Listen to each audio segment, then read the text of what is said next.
नमस्कार। आप सुन रहे हैं कहानी गोल्ड। आइए सुनते हैं हम सबकी चहेती लेखिका मालती जोशी जी द्वारा लिखी कहानी दर्द का रिश्ता।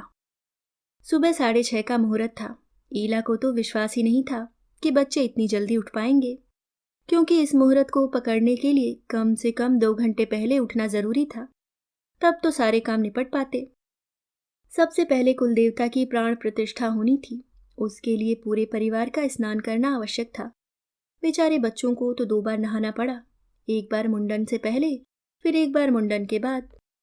उसका मन हुआ कि मुंडन के लिए ही मना कर दे, पर सास का डर था, वे कभी नहीं मानेंगी। अभी 8-10 दिन पहले ही उसने डरते डरते कहा था, मम्मी जी आजकल मुंडन का रिवाज ही नहीं रहा। मेरे भाई ने भी, अरे उतने बड़े लड़के के कोई बाल उतरवाता है। मम्मी जी ने उसकी बात बीच में ही काट दी थी। अब तो ये है कि जब मन आया जनेऊ डाल लो, पर असली उम्र तो यही है, उन्होंने दोनों पोतों को अंक में भरते हुए कहा था। पर बाल उतरवा कर पता नहीं कैसे लगेंगे, सिर्फ कैंची भर छुआने से नहीं चलेगा। अरे तुम देखना कितने सुंदर लगेंगे, सास ने उसे आश्वस्त किया था। और सचमुच दोनों बड़े प्यारे लग रहे थे। छोटी सी धोती, छोटा सा उत्तरीय, गले में जनेऊ, हाथ में दंड, सिर पर लहराती छोटी सी चोटी और ताजे घुटे सिर पर अच्छत रोली से बना सांतिया। उसे लगा अपने छौनों को अपनी ही नजर न लग जाए कहीं। उसकी सास किसी को बड़े गर्व से बता रही थी, हमारी 3 पीढ़ियों में किसी के यहाँ बेटी नहीं हुई, सबके 2-2 बेटे ही हैं। मेरी सास के 2 बेटे थे, हम देवरानी जेठानी के 2-2 बेटे हैं। मेरी बहुओं के भी 2-2 बेटे ही हैं। लगे हाथ अजय के बच्चों को भी जनेऊ पहना देती ना, किसी ने कहा। कहा था भाई, उसी के लिए साल भर से रुके हुए थे, पर उसे छुट्टी ही नहीं मिल रही, क्या करें। इधर ये बच्चे बड़े हुए जा रहे थे। हमने कहा इन्हें ही निपटा दो, जब उन बच्चों का संयोग बनेगा उनकी कर देंगे। वैसे छुट्टी का तो बहाना था। अजय ने साफ कह दिया था कि मैं इन ढकोसलों में विश्वास नहीं करता। इस तरह पैसा फूकने से तो अच्छा है बैंक में रख दो, बच्चों के ही काम आएगा। ईला ने देवर को समझाने की कोशिश की थी, हर बात को उपयोगितावाद से जोड़कर मत देखो भैया, संस्कार भी बड़े महत्वपूर्ण होते हैं। और एक बात है, मेरे या विनीता के माँ बाप इस घर में किस बहाने से आएंगे। बच्चों की शादी में तो अभी बहुत देर है, उसमें हमारा रोल होगा भी कि नहीं कौन जानता है। भाभी आप पता नहीं किस युग में जी रही हैं। आपके या विनीता के मम्मी पापा को हमारे यहाँ आने के लिए बहाना क्यों चाहिए। आपके यहाँ की बात तो मैं नहीं जानता, पर विनीता के मम्मी पापा तो हर 2 साल में मेरे यहाँ आते ही रहते हैं। पापा जी ने मनाने की चेष्टा की थी, तुम खर्च को लेकर परेशान मत हो, यहाँ तुम्हें 1 पाई भी खर्च करने की जरूरत नहीं है। हम जानते हैं आने जाने में ही तुम्हारा काफी पैसा उठ जाता है। खर्च की बात नहीं है पापा, दरअसल मेरा इन सब बातों में विश्वास ही नहीं है, और यहाँ आकर तो यह सब बहुत ही बेमानी लगता है। तो गेट टुगेदर समझ कर ही आ जाओ, उसने साफ मना कर दिया। कहा और वैसे ठीक ही कहा। पापा इस समय आऊंगा तो सब लोग काँव काँव करेंगे, दलीलें देता फिरूंगा तो सब कहेंगे कि विदेश जाकर फिरंगी बन गया है, धर्म कर्म सब भूल गया है, इसलिए फिर कभी आऊंगा, अभी इस मौके पर नहीं। इस मौके पर आते तो अच्छा लगता, खैर तुम्हारी मर्जी, पापा जी ने उसास भरकर कहा था और फोन रख दिया था। मम्मी जी बहुत उदास हो गई थी। पापा जी ने समझाया भी था, लड़के एक बार बाहर निकल जाते हैं तो अपने नहीं रहते, कभी कभार फोन कर लेता है, साल 2 साल में चक्कर लगा जाता है, इसी को गनीमत समझो। पर किसी भी माँ का मन क्या ऐसी बातों से बहलता है। ईला उनकी व्यथा खूब समझ रही थी। मेहमानों से घर भरा हुआ था, सोने बैठने तक को जगह नहीं थी, पर उस एक मेहमान के बिना सब सूना लग रहा था। अपने 4-4 पोतों को अगल बगल बिठाकर मातृ भोजन करवाने का उनका सपना धरा रह गया था। संजय अलग उड़ रहे थे, जो नहीं आया उसके लिए बिसुर रही है, जो यहाँ खट रहा है उसकी कोई कीमत नहीं है, घर की मुर्गी दाल बराबर, इसी को तो कहते हैं। हर कोई उसी को पूछ रहा है, जैसे हम कुछ हैं ही नहीं। हीला की एक दूर की बुआ सास दूसरे के कान में फुसफुसा रही थी, अजय तो खैर परदेश में है, उसकी कोई मजबूरी रही होगी तभी नहीं आ पाया, पर बड़े भैया तो शहर में हैं, घर के बड़े बुजुर्ग हैं, उनको तो बुलाया होता। दो दो बेटों का दम्भ भर रही है। न इनकी सास के बेटे साथ रहे हैं, न इनके अपने बेटे साथ में हैं। अगली पीढ़ी के लिए तो सोचना ही बेकार है। उनकी बातें सुनकर ईला मन ही मन कांप गई थी। उसकी आंखों में बेवजह आंसू भर आए थे। ईला ने बहुत चाहा था कि इस शुभ मौके पर बड़े पापा जी और मम्मी भी आए। उसने दबी जबान से संजय से कहा भी था, पर उसने एकदम घुड़क दिया था। खबरदार, मम्मी के सामने भूलकर भी यह बात मत छेड़ना।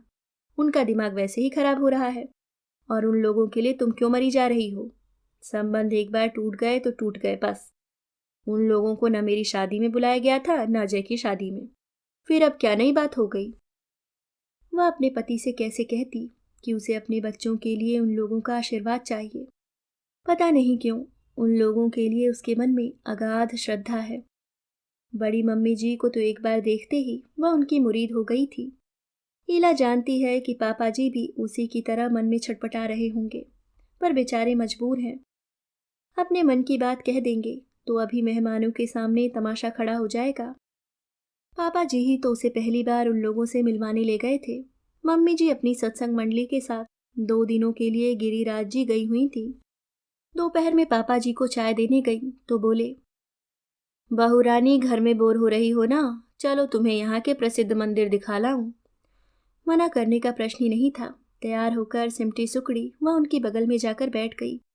कुछ देर तक घूमने के बाद गाड़ी जहां जाकर खड़ी हुई वह मंदिर तो कतई नहीं लग रहा था। फाटक के पार बजरी की एक संकरी सी घुमावदार सड़क थी। सड़क के छोर पर पुराना किंतु बड़ा सा बंगला नजर आ रहा था। वह अभी सोच ही रही थी कि पापा जी ने कहा, बेटे फाटक खोलोगी? उसने उतरकर आज्ञा का पालन किया। गाड़ी के प्रविष्ट होने पर उसने पुनः फाटक बंद किया। पापा जी तब तक उसके लिए रुके रहे। वह गाड़ी में पुनः जाकर बैठ गई और गाड़ी कुछ ही सेकंड में एक भव्य पोर्च में जाकर खड़ी हो गई। बरामदे में बैठा एक बूढ़ा सा चौकीदार अदब से उठकर खड़ा हो गया। उसकी कुशल क्षेम पूछने के बाद पापा जी ने दरवाजे पर खड़े होकर आवाज दी, भाभी कहाँ हो? भीतर से एक भव्य आकृति निकली। दमकता गोरा रंग, चौड़े पाट वाली सीधे पल्ले की साड़ी, माथे पर बड़ी सी बिंदी, हाथ भर लाल सुर्ख चूड़ियां। पूरा व्यक्तित्व ही इतना प्रभावशाली था कि पापा जी को कुछ कहना ही नहीं पड़ा। ईला स्वयं ही उनके चरणों में झुक गई। उसे उठाकर अंक में भरते हुए उन्होंने कहा, लाला ये कैसा मजाक है? मजाक कैसा, तुम्हारी बहू है, पैर पड़ने आई है। भैया कहाँ हैं? वे वही हैं जहाँ उन्हें होना चाहिए, पर मैं पूछती हूँ ये कौन सा तरीका है? आने से पहले क्या एक फोन नहीं कर सकते थे? अब बहू को मैं क्या खाली हाथ देखूंगी?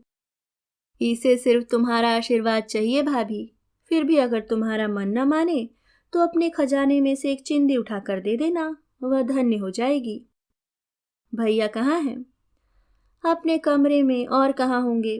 किसी किताब में सिर डाले बैठे होंगे। फिर तीनों का काफिला उस कमरे की ओर चला। ईला अब भी बड़ी मम्मी जी की ममता भरी बाह के घेरे में ही थी। कमरे में जाकर देखा, बड़े पापा जी सचमुच आराम कुर्सी में लेटकर पुस्तक पढ़ रहे थे। आहट होते ही उठ बैठे। ईला ने देखा हूबहू उसके ससुर की आकृति थी। हाँ, रंग ज्यादा उजला था और बाल भी। ये श्रीमान जी आए हैं अपनी बहू को लेकर मुंह दिखाई वसूलने। तब तक ईला ने आगे बढ़कर उनके पैर छू लिए थे। वे आशीर्वाद देना भूल गए और अस्त व्यस्त होकर जेब टटोलने लगे। अब ये नाटक रहने भी दो, तुम्हारी जेब से कभी कुछ निकलता है जो आज निकलेगा। ठहरो, मैं ही कुछ करती हूँ। करीब 5-10 मिनट बाद वे भीतर से लौटी। उनके हाथ में एक मखमली डिबिया थी। पति को पकड़ाते हुए बोली, लो ये बहू को दे दो। इसमें क्या है? कनखजूरा है, तुम्हें इन सब बातों से क्या मतलब है? तुम तो बस दे दो। उन्होंने दे दिया और ईला ने बड़े संकोच के साथ उसे ग्रहण किया। पापा जी ने फौरन खोलकर देखा, झिलमिल करते जड़ाऊ झुमके थे। असली हैं? अपने सुनार से जचवा लेना। ईला संकोच से गड़ गई। समझ में नहीं आ रहा था कि नोकझोंक असली है या नकली। तभी पापा जी बोले, पूरी तैयारी के साथ बैठी थी और इतनी देर से यूं ही नाटक किए जा रही थी। पापा जी की आवाज इस समय एकदम तरल थी। उन्होंने मिश्री घुले स्वर में कहा, तैयारी कैसे न करती? मुझे विश्वास था तुम बहू को लेकर एक दिन जरूर आओगे। थोड़ा सा मुंह उठाकर वे लोग चलने लगे तो बड़ी मम्मी जी ने कांजीवरम साड़ी और खील मखानों से उसकी गोद भर दी। फिर ईला की ठोड़ी छूकर बोली, लाला बहू तो तुम बहुत सुंदर लाए हो। छाट कर लाया हूं, तुम्हारे साथ खड़ी होने लायक तो होनी चाहिए कि नहीं। अरे हमारे साथ कहाँ खड़ी होगी ये, उन्होंने उसास भरकर कहा। और कौन इन्हें हमारे साथ खड़ी होने देगा। उनके प्रत्येक शब्द से विषाद जैसे छलका पड़ रहा था। लौटते हुए पापा जी ने कहा, बहू रानी इतना तो तुम समझ गई होगी कि यहाँ आने की बात किसी को बतानी नहीं है। जी। किसी को मतलब संजय को भी नहीं बताओगी। जी। उसके स्वर में आश्चर्य था। अपनी अम्मा का श्रवण कुमार है वो, नहीं तो मैं तुम दोनों को जोड़े से नहीं भेजता। बहुत मन था मेरा कि तुम्हें इन दोनों का आशीर्वाद मिले, इसलिए ले आया। पापा जी ये चीजें किसी को दिखाने की जरूरत नहीं है, संजय पूछे तो कह देना मैं कैसे आई है। इतना झूठ तो वह नहीं बोल सकती थी। हाँ, अपने भाई की शादी में उसने खूब ठाट से ये दोनों चीजें पहनी और बताया कि हमारी बड़ी मम्मी जी ने दी हैं। उसके मन में कितने ही प्रश्न उठते थे, पर संकोच के मारे कभी पूछ नहीं पाई। बाद के दिनों में शायद यही जाना कि उसकी सास शायद हीनता बोध से ग्रस्त है। जेठानी परम सुंदरी है। जेठ जी शहर के सबसे बड़े वकील हैं। उनके दोनों बेटे विदेश सेवा में ऊंचे पदों पर हैं। दोनों बहुएं बहुत बड़े घरों से आई हैं। शायद इसलिए वे जेठानी को सहज भाव से नहीं ले पाती। एक ही शहर में रहने के कारण अक्सर ही उन लोगों से सामना हो जाता था। रिश्तेदार कॉमन थे, परिचित थे, दोनों घरों के समान ही थे। इसलिए शादी ब्याह में मुलाकात हो ही जाती थी। पहले पहल तो ईला को बहुत संकोच होता, जिससे इतना स्नेह मिला उससे अपरिचय का नाटक कैसे करे। फिर उसने नाटक करना छोड़ दिया। मम्मी जी की नज़र बचाकर वह उन दोनों के चरण स्पर्श कर आती थी। आशीर्वाद मिलता था तो मन तृप्त हो जाता था। बाद में तो शायद मम्मी जी को पता भी चल गया था, पर उन्होंने कभी कुछ कहा नहीं। हाँ, श्रवण कुमार से जरूर कहलवाया था, पर ईला ने तपाक से जवाब दिया था, मेरी तो उनसे कोई लड़ाई नहीं है। फिर मेरे संस्कार भी ऐसे नहीं हैं कि बड़े बुजुर्गों को देखकर अनदेखा करूं, और सिर्फ प्रणाम ही तो करती हूँ, बदले में आशीर्वाद ही तो मिलता है। फिर इतनी हाय तौबा क्यों। संजय अपना सा मुंह लेकर रह गया था। सात्विक हुआ था तब भी पापा जी उसे चोरी छिपे बड़ी कोठी लेकर गए थे, पर स्वास्तिक के समय उसकी यह इच्छा अधूरी रह गई। उन दिनों पापा मम्मी अजय के पास यूएसए में थे। विनीता के यहाँ बच्चा होने वाला था।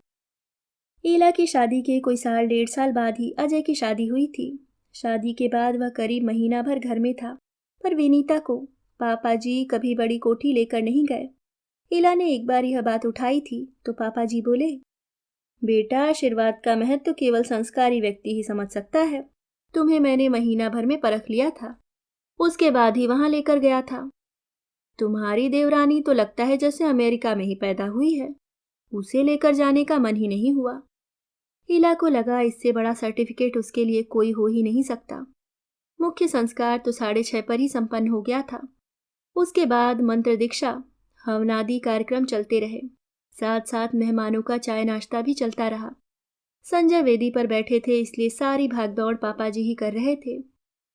बीच में थोड़ी फुर्सत मिली तो एक कोने में बैठकर वे थोड़ा सुस्ता लिए। 9 बजे से रिसेप्शन था, फिर तो बिजी हो ही जाना था। ईला ने इसी फुर्सत का फायदा उठाया। पास जाकर बोली, पापा जी आज मेरी एक इच्छा पूरी करेंगे। बोलो बेटा। आज तक ऐसा कभी हुआ है कि तुमने मांगा और हमने न दिया हो।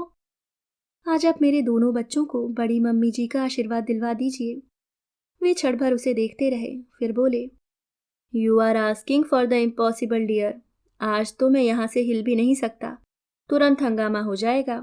बच्चों को लेकर कहीं जाने का तो सवाल ही नहीं उठता। उसका चेहरा इतना सा निकल आया। सॉरी बेटे, उन्होंने उसकी पीठ थपथपाकर कहा, अपन कलवल चल चलेंगे। बाद में उसे अपने आप पर बहुत गुस्सा आया। सब कुछ जानते बूझते ऐसा प्रस्ताव करने की क्या जरूरत थी। खुद भी दुखी हुई, उन्हें भी दुखी कर दिया। ठीक 9 बजे से लोग आने लगे थे। सुबह का वक्त था, इसलिए स्वल्पाहार का ही आयोजन था, पर वह सिर्फ कहने भर को स्वल्पाहार था। गुजराती, मराठी, पंजाबी, मद्रासी सारे प्रांतों का नाश्ता वहां उपलब्ध था। बच्चे अपनी ब्रह्मचारी वेशभूषा में स्टेज पर विराजमान थे और खूब खुश हो रहे थे। उपहारों का ढेर लग गया था, जिसे देखकर वे अधीर हो रहे थे। उसने बार बार आग से बर जाना होता तो अब तक आधे पैकेट खुल गए होते, पर 12 बजते बजते वे लोग ऊब गए, एकदम निढाल ही हो गए। पापा जी की एक मुंह बोली बहन बोली, भाभी बच्चे तो एकदम उनीदे हो रहे हैं। उनीदे नहीं होंगे, सुबह 4 बजे के जगे हुए हैं, उस पर 2-2 बार नहा भी चुके हैं। अरे तो उन्हें खाना वाना खिलाकर सुला दो ना। आज उन्हें ये खाना थोड़े ही मिलेगा, आज तो वे फरियाली खाएंगे। हाय राम, तो क्या दिन भर उपासे रहेंगे? हाँ, शाम को गाजे बाजे के साथ मंदिर जाएंगे, वहां नए कपड़े पहनेंगे, फिर घर लौटकर खाना खाएंगे। शाम तक तो बेचारे हलकान हो जाएंगे। भाभी, इन्हें मैं अपने घर ले जाती हूँ, खिला पिला कर सुला दूंगी। यहाँ हड़बोंग में सो नहीं पाएंगे। अच्छी नींद हो जाएगी तो शाम को फ्रेश लगेंगे, सब कुछ एंजॉय कर सकेंगे। आज वैसे किसी के घर जाते नहीं हैं। कमाल करती हो भाभी, क्या मेरा घर भी पराया हो गया? हीला, बच्चों के खाने का सामान लेकर मेरे साथ चलो, इन्हें सुलाकर फिर अपनी सास का हाथ बटाने आ जाना। हीला ने सास की ओर देखा, वहां अस्वीकार साफ झलक रहा था, पर मुंह से वे कुछ कह नहीं पा रही थी। उसने मौके का फायदा उठाया, विनम्र स्वर में बोली, मम्मी जी बुआ ठीक कह रही हैं, बच्चे यहाँ सो नहीं पाएंगे और फिर पूरी शाम खिन करेंगे। वैसे भी दोनों इतनी सारी चीजें सामने देख रहे हैं तो खाने की जिद कर रहे हैं। यहाँ से दूर रहेंगे तो जो दूंगी चुपचाप से खा लेंगे। गाड़ी में बैठते ही बुआ जी बोली, बाप रे, तेरी सास से पार पाना तो बहुत मुश्किल काम है, पता नहीं तू कैसे निभाती है। हीला चुप बनी रही। जानती है, रिश्तेदारों से बात करते समय अतिरिक्त सावधानी बरतनी चाहिए। कब कौन सी किस रूप में कहाँ पहुंच जाएगी पता नहीं। बुआ जी के ड्राइंग रूम में पांव देते ही वह आश्चर्य से ठगी रह गई। अपनी चिर परिचित मुस्कान के साथ बड़ी मम्मी जी स्वागत के लिए खड़ी थी। खुशी के आवेग में वह तो पांव छूना ही भूल गई, एकदम जाकर लिपट गई। सच मम्मी जी, आज तो भगवान से और भी कुछ मांगती तो मिल जाता। सुबह से आपकी याद आ रही थी, चाहती थी कि आज मेरे बच्चों को आपका आशीर्वाद मिले, और देखिए भगवान ने मेरी मुराद पूरी कर दी। चलो बच्चों, दादी को प्रणाम करो। पागल हुई हो, आज कोई इनसे प्रणाम करवाता है? आज तो प्रणाम हम इन्हें करेंगे। लो ब्रह्माचारी जी महाराज, अपनी झोली तो आगे करो। और उन्होंने मेवा मिष्ठानों से दोनों की झोली भर दी। फिर उन्होंने पर्स से लाल रंग की 2 डिबिया निकाली, सोने के जनेऊ थे। वे सात्विक को पहनाने ही जा रही थी कि ईला ने उनके हाथ पकड़ लिए। मम्मी जी, आप अब तक देती ही रही हैं और मैं आपकी दी हुई हर चीज को सिर माथे लेती रही हूँ, पर आपसे हाथ जोड़कर कहती हूँ कि इस बार क्षमा कीजिए। पर क्यों, यह तो बच्चों का नेक है। नेक तो है, पर मैं इन्हें कभी नहीं पहना पाऊंगी। न उनसे झूठ बुलवा पाऊंगी कि यह उनकी नानी ने दिया है।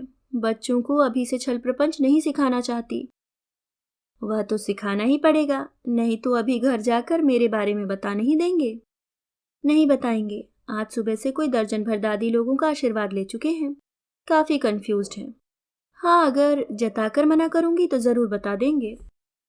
बुआ जी अब तक चुप बैठी थी, एकदम बोल उठी, और बहू रानी, हम जो तुम्हें छल प्रपंच करके यहाँ लाए हैं उसका भी कुछ ख्याल है? मतलब इतनी देर से भगवान को यूं ही धन्यवाद दिए जा रही थी, जबकि इसके असली हकदार मेरे भैया हैं। आपका मतलब पापा जी से है? और क्या, भगवान ऐसे लाड लड़ाने वाले ससुर सबको दें, मजाल है जो बहू की एक भी इच्छा अधूरी रह जाए। हीला का मन बुझ गया। वह तो समझी थी कि मम्मी जी उसके प्यार के डोरे में बंधकर यहाँ आई हैं। पापा जी के लिए तो हृदय कृतज्ञता से भर उठा था, फिर भी वह कसक तो बनी रही। धीरे से उसने कहा, आप इतनी तैयारी के साथ आई थी कि मुझे लगा। तैयारी तो पूरी थी, मुझे मालूम था कि तुम आशीर्वाद लेने जरूर आओगी, पर यह नहीं पता था कि आशीर्वाद देने मुझे जाना पड़ेगा, और वह भी आज ही। सॉरी, मेरी वजह से आप लोगों को बहुत कष्ट हुआ, आपको, बुआ जी को। कष्ट तो अब होगा ही बहू रानी। छोटी भाभी को अगर पता चल गया ना, तो उस घर का दरवाजा मेरे लिए हमेशा को बंद हो जाएगा। और मेरे लाडले देवर का कोर्ट मार्शल होगा, सो उसकी कोई चिंता नहीं। वह हंस दी। पापा जी कोर्ट मार्शल की परवाह नहीं करते, करते होते तो मुझे लेकर आपके यहाँ कभी नहीं जाते। वे तो बस घर में शांति चाहते हैं, इसलिए मम्मी जी की हाँ में हाँ मिलाते चलते हैं। और तुम्हें अपने लिए डर नहीं लगता? नहीं, क्योंकि वे मुझसे कभी कुछ नहीं कहती। मेरे सामने छोटा होना नहीं चाहती, इसलिए जो कुछ कहना होता है अपने बेटे से कहलवाती हैं और उनसे मैं निपट लूंगी। देखा भाभी, तुम्हारी बहू कैसी घुटी हुई है और तुम सोचती हो बड़ी सीधी है। उसी समय घड़ी ने टन से 1 बजने का संकेत दिया। बड़ी मम्मी एकदम उठ खड़ी हुई। अच्छा ननद रानी, अब चलती हूँ, नहीं तो मेरा कोर्ट मार्शल हो जाएगा। तुम्हें तो मालूम है तुम्हारे बड़े भैया ठीक 1:30 टेबल पर पहुंच जाते हैं। फिर दोनों बटू महाशयों को अंक में भरते हुए बोली, ईला, तुम्हारी ये राम लखन की जोड़ी बड़ी प्यारी लग रही है। शाम को इनकी नज़र ज़रूर उतार देना। नज़र तो इनकी दादी उतारेगी, पर मम्मी जी आप इन दोनों के सिर पर हाथ रखकर आशीर्वाद दें कि ये जोड़ी हमेशा ही बनी रहे, कभी टूटे नहीं। रोजगार के लिए ये भले ही दुनिया के ओर छोर पर हों, पर मन से हमेशा पास रहें। ऐसे चाहे सालों साल एक दूसरे की शक्ल न देखें, पर सुख दुख में सदा साथ रहें। वे सूखी हंसी हंस दी। आशीर्वाद मांगा भी तो किससे, भला मैं किस मुंह से ही आशीर्वाद दूंगी। आप ही दे सकती हैं, क्योंकि आप इस अलगाव की पीड़ा को समझती हैं। आप भी इस दर्द को उसी शिद्दत के साथ महसूस करती हैं जितना कि मैं। इसलिए आपके आशीर्वाद में बल होगा, वह जरूर फलेगा। दोनों बच्चों के सिर पर हाथ रखते हुए उन्होंने कहा, मेरे आशीर्वाद में हो न हो, पर तुम्हारी श्रद्धा में, तुम्हारे संस्कार में जरूर बल है। वे व्यर्थ नहीं होंगे। अभी आप सुन रहे थे मालती जोशी जी द्वारा लिखी कहानी दर्द का रिश्ता। दोस्तों, अगर आपको कहानी पसंद आई तो वीडियो को लाइक ज़रूर करें, और अगर आपके कोई भी सुझाव हो तो हमें कमेंट बॉक्स में ज़रूर बताएं। मिलती हूँ किसी और नई कहानी में, तब तक के लिए मुस्कुराते रहिए। धन्यवाद।